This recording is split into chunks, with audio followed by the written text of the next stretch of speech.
tissue.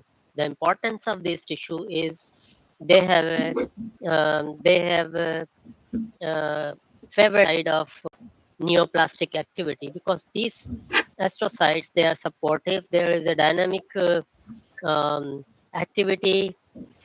They are also the like white blood cells of the brain. These oligodendrocytes, they are also the protectors, scavengers, the nutritional component, the protective component. All these functions are there. So at times, the uh, neoplastic transformation of these glial cells is one of the leading cause of cancerous presentation. We call them as glioma, and depending on the activity of those glial cells, we grade them as a low grade or high grade glioma. The worst form of the glial tumor is glioblastoma multiforme or gliosarcomas. So this is one of the very important clinical area which we wanted to mention. So now in this slide, at one side you are seeing brain after the craniotomy with electrical activation, and the different numbers are intraoperative invasive brain mapping. And on the left side you see an axial and a sagittal image of MRI of brain, and you see the left-sided insular, the blackish tumor. The thalamus is slightly pushed on the left side. This is the left side, this is the right hemisphere. And now, with the help of invasive or non-invasive ways, we can map out the different different fiber tracks, the white matter tracks, which are the axons, and this is how we can have an idea of where the brain is, where the important part of the brain is. In here, the speech, some speech area components are pushed laterally by the presence of this insular tumor, and this is the way how we anticipate the pathology or the part of brain with the interconnections, and how the pathology disturbs those, right? So this is the another fiber tracking system, and the biopsy, the cadaveric specimen, the white matter dissection material showing the corpus callosum, the commissural fibers. We also see the associated U fibers between the parts of the frontal brain, the small associated fibers. As we recall that they connects the one part of the gyrus, or one part of the hemisphere, and within the hemisphere there are many association fibers. The small U fibers is an example. The commissural fibers are the corpus callosum, anterior commissure, posterior commissure. Here we also see the perithalamic areas, the brainstem areas, and this is the mid-sagittal section. So this is again the functional brain MRI. Now, just quickly, so there is cerebrospinal fluid. So that cerebrospinal fluid is mainly secreted by the choroid plexus, mainly present in the ventricular system, lateral ventricle, and some third ventricular, fourth ventricular area also have ependymal cells. So ependymal cells is choroid plexus cells secretes the cerebrospinal fluid in a constant. So these ventricular system are the cavities of the brain, and the cerebrospinal fluid, it circulates within the ventricular system. Here you see the lateral ventricle, the different parts of the lateral ventricle in a C-shaped form, the trigone, the temporal or inferior horn, the occipital horn, and from the foramen of Monro of the two hemispheric lateral ventricles, the two foramen of Monro uh, transmits that fluid to third ventricle, and then third ventricle uh, from the third ventricle with the help of aqueduct of Sylvius, you see that CSF into the fourth ventricle, and from the fourth ventricle, in the floor of the fourth ventricle, there is a midline foramen of Magendie and the lateral foramen of Luschka. This this CSF comes out of the ventricular system. It floats down uh, in the subarachnoid space, covering all the spinal column, spinal cord, and it flows back through the arachnoid spaces back into the venous system. This is how the CSF circulation is. And in a given time, there is some secretion of CSF. In a given time, almost 300 250 to 300 ml CSF is present. The normal pressure is 5 to 15 millimeter of mercury in normal physiological conditions, right? So now comes that what is blood-brain barrier. So we saw that how the axons make the building of the nervous system, the different parts, and we also know that there are venous and arterial blood, but the blood does not flow inside this CSF directly. There is a special protective mechanism that the toxic things in the blood cannot reach to the part of the brain responsible for very sensitive activities or consciousness, and the nature has provided us this different sort of barrier which we call as BBB, blood-brain barrier. It protects the central nervous system from toxins and the pathogens. So the CSF, as we know, that it is completely sterile fluid. It has no organism inside. It doesn't have the RBCs in physiological conditions. If there is no infection, the WBCs cannot cross the neutrophils, lymphocytes. They cannot cross the blood-brain barrier in normal conditions. So the recent breakthrough in material science and nanotechnology provides a library of advanced materials with customized structures and properties, serving as a powerful toolkit for the targeted drug delivery. So playing with the characteristics of the blood-brain barrier, you can selectively control the medications, penetrance of the medications. So there are very few antibiotics or medications which can cross through it. So in chemotherapeutic conditions, at times you have to puncture in the subarachnoid space to deliver those drugs in different forms. So that's the blood-brain barrier. And here you see the different schematic diagram of the blood-brain barrier, which present um, between the brain parenchyma and the small unbound lipophilic agents can cross. So anything which is lipophilic can cross theoretically the blood-brain barrier. So if we see the cross-section of the blood vessels, if we see the endothelial cells, we see the part of the subarachnoid space where the blood is flowing. We see that the blood vessel is surrounded by the astrocyte, the supporting cells. Blood vessel has surrounded by the luminal endothelial cells. So there is a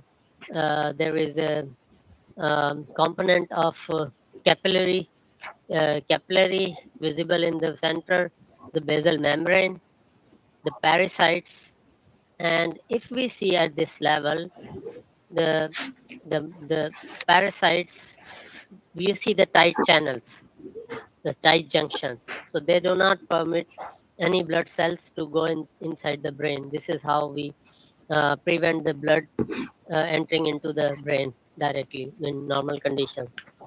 So here comes a component of electrical activity of the brain and the intracranial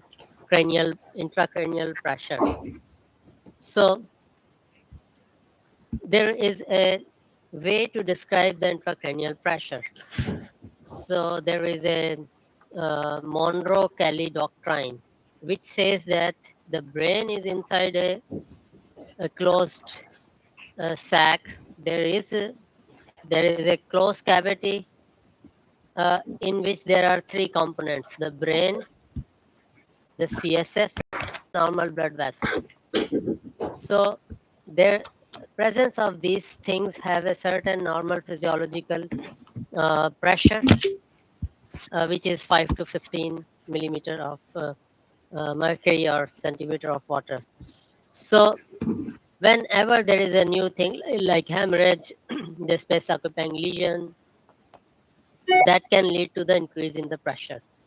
So according to the Monroe-Kelly doctrine, any increase or any additional new thing like hematoma or brain edema or neoplastic activity initially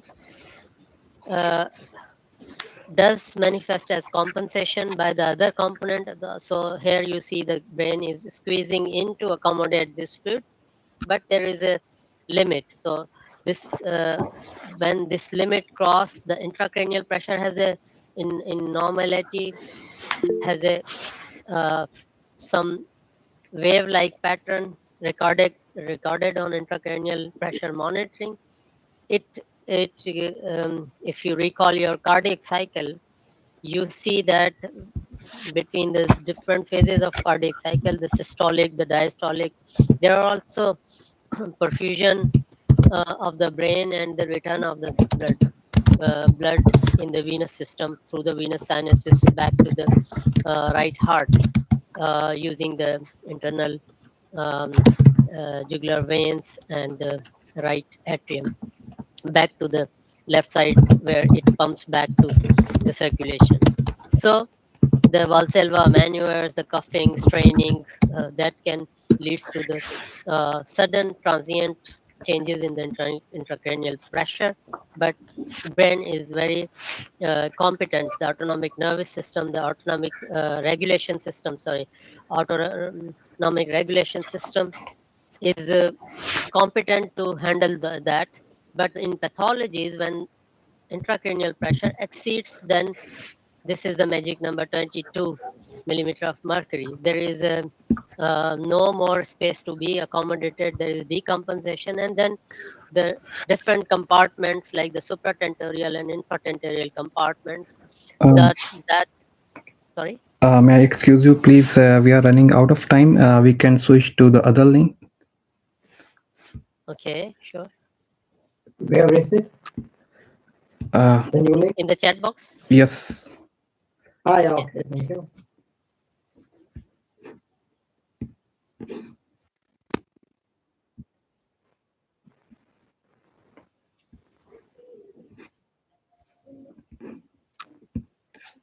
Okay, is everybody moving to the next?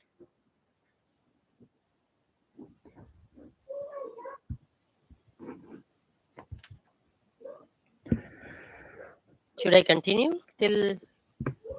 No, it's about to be end, so I think we can switch to other link. Sure. I'm in the waiting. Yeah.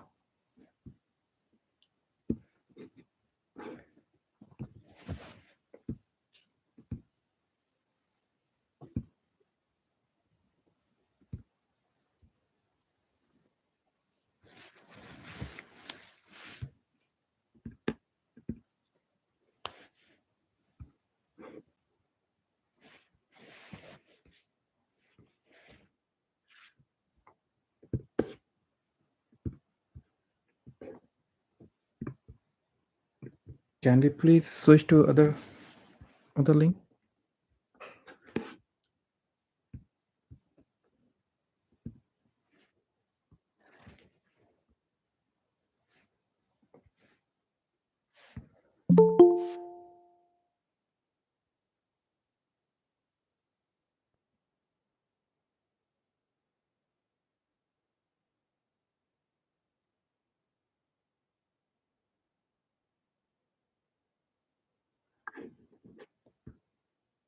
Yes.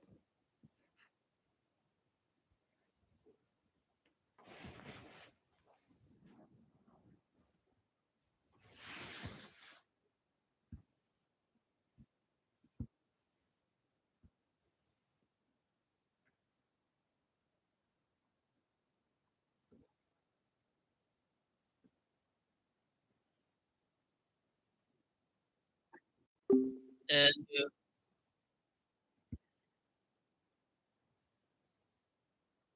conditions. So here you see the three major factors regulate the cerebral blood flow. So this is cerebral perfusion pressure. As we said that this normal condition, there is a certain straight horizontal line where the cerebral perfusion pressure is maintained in a normal range, irrespective of the changes in the blood pressures, mean arterial blood pressures. Okay. This cerebral perfusion pressure shifts, the curve shifts in different conditions. Like if we see the green graph, let's first see the reddish one. The factors regulates the cerebral blood flow under physiology.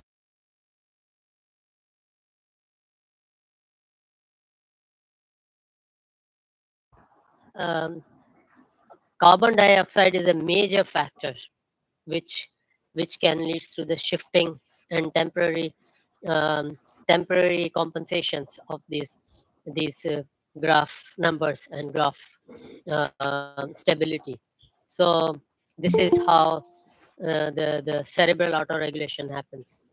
So in the blue, we see that the patients with hypertension have their autoregulatory curve shifted to the higher reading sides, just like this. And in severe hypoxia, the curve gets disturbed. So we are not going into that details.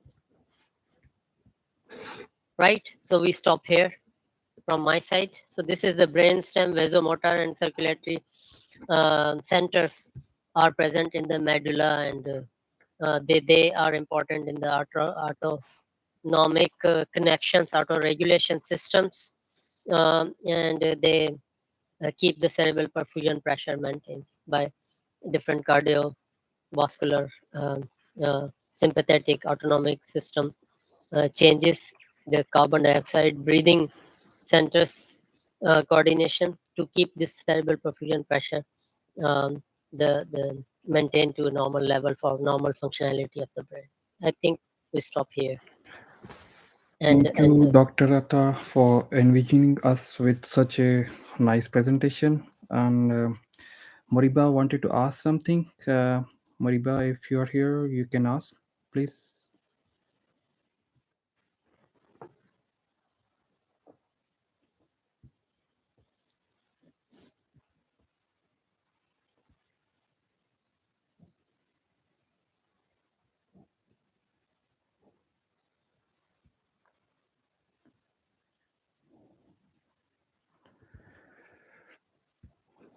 Anybody else want to ask something?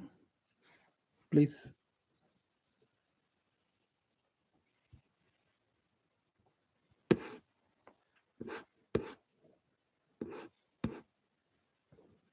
No question, no comments, no.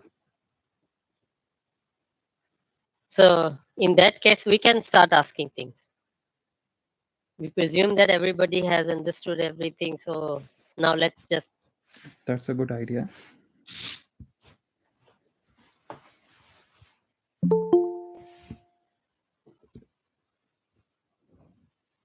I think the whole idea is just to encourage you speak out with the I mentioned it right from the start that this is the most important stage where you could interact, and if you take the active participation, we will understand and we try to improve our quality of delivering these concepts. Otherwise, we will not understand where we need improvement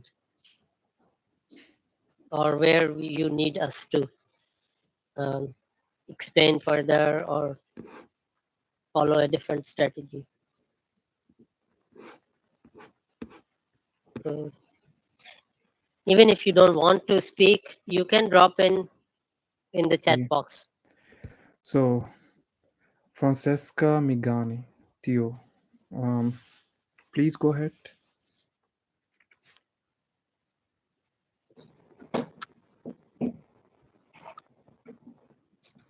Um, Good evening, Doctor. Thank you for this enriching presentation. I have a question concerning the monitoring of intracranial pressure in the ICU. I wish to really understand how do we interpret the results of the intracranial pressure monitoring and what are the implications for patient care? I want to say that it's something that I've never known. Throughout my internships, I've never seen the different types of intracranial pressure monitoring devices. So please, if you can enlighten me concerning that question, I really appreciate. Thank you. It's an important question. If you see this slide, no? Okay, let me No, just doctor.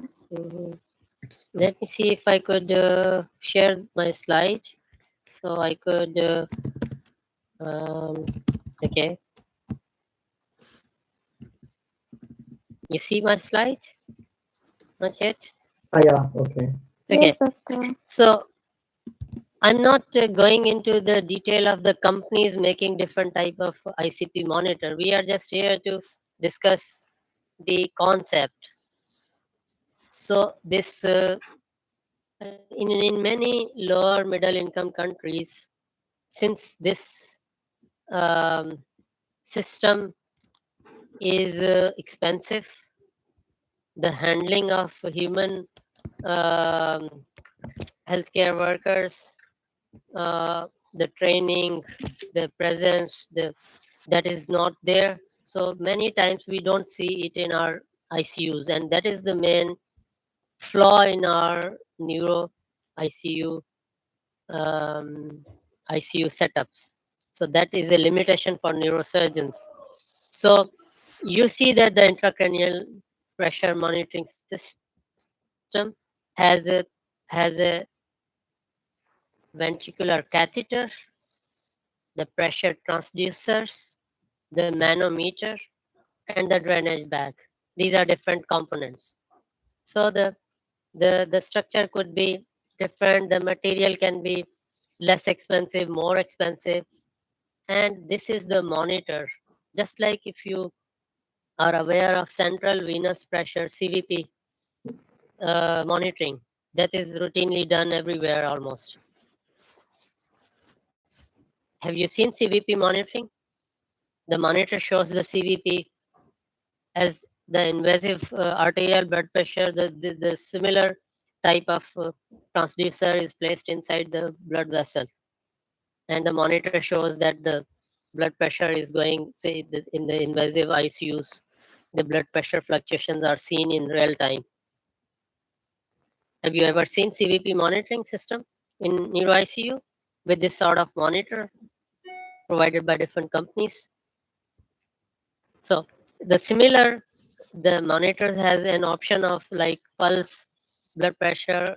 There is also CVP, ICP monitor. So that component is also, you see multiple functions are being seen on monitor in real time. So this catheter is placed either inside the ventricle or inside the brain through a operation, which can be done on the bedside in emergency room or inside the operation room. So this transducer is tunneled under the scalp, and the part of that catheter comes out. It is connected with the pressure transducer connected to that machine, and the other side is on the manometer and drainage bag. So you keep this because we know that the 5 to 15 centimeter of water is the normal pressure. So I told you that the maximum production of CSF is at the level of foramen of Monro in the lateral ventricles. So we keep that level of drainage bag according to the level of drainage. So if we want to encourage the CSF drainage, we keep it little lower down, or the if we don't want CSF to be drained out, we keep it at the higher level. But we keep monitoring this. Suppose in traumatic brain injury, in a brain edema, if we are seeing a patient with comatose, we can not assess based on the Glasgow Coma Scale, which is already low. Patient is anesthetized, patient is on ventilator, sedation relaxations is being given. So this ICP monitor change, the number of ICP, if it becomes critically more than 20 to 22, we may decide for doing a surgery in the form of decompressive craniotomy when we remove the brain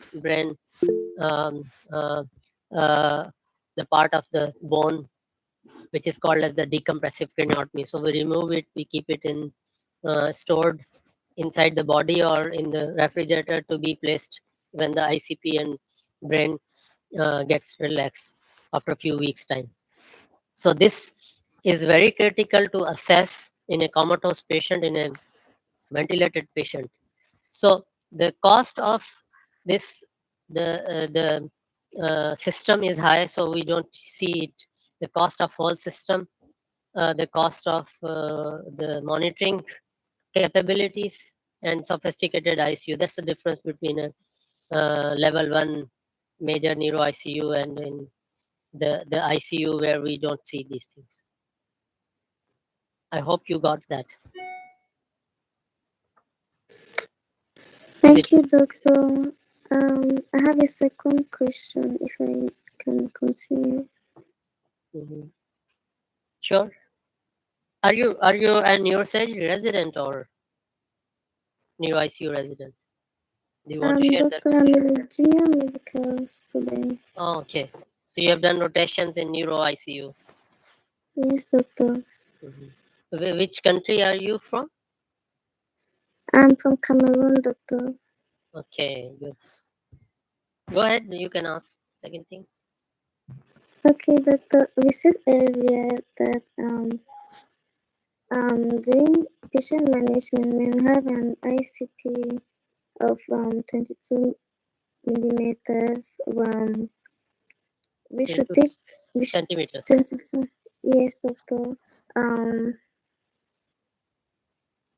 We should immediately intervene in the patient's care. But I want to ask, is it the same limitations in non-hypertensive patients, the ICP? I'm just giving an example that the cutoff raise in ICP may lead to the change in strategy of treatment. So usually the 22 is a high number based on the different large scale studies in traumatic brain injuries and other raised ICP, that the herniation is highly likely after that number. So depending on that, you take the decision of yes, as you mentioned, that the blood pressure has a role in ICP. There are different type of medical therapies to relieve that edema. By taking out the CSF drainage, you can give the ICP a chance to get decreased in pressure, or you can use hypertonic solutions in previous days, mannitol was routinely used, but now 3% the hypertonic fluids are injected for reducing the pressure. The ventilated patient, if you wash out the carbon dioxide, the hyperventilation, the increased rate of ventilator can lead to some decrease in the pressure, the ICP. So you do all sort of, even a patient who is lying and has a kinked in uh, neck structures can lead to decrease venous pressure. That venous pressure decrease can lead to increased ICP. So if you elevate the bed, you keep the head neutral, it encourages the venous return, and that is also one way to reduce the pressure. When everything conservatively fails, you have an option to go surgically and do the um, um, either you deal with the pathology, like if the brain hemorrhage is causing some problem, you remove that in extradural hematoma or subdural hematoma. At times you remove the bone above that hemisphere, we call decompressive craniotomy. So this is how we try to surgically control those cases where the medical therapies failed. So I told you the position of patient, the venous return, the hypertonic solutions, control of blood pressures, that all is the first line of management of ICP. If it fails, then the invasive things can be done. So ICP monitor is like blood pressure monitoring. So if you know the number, you know the fluctuations, you see the response, you based on that you can change your strategy of treatment. Okay. Thank you, Dr. Atta. Thank you, doctor.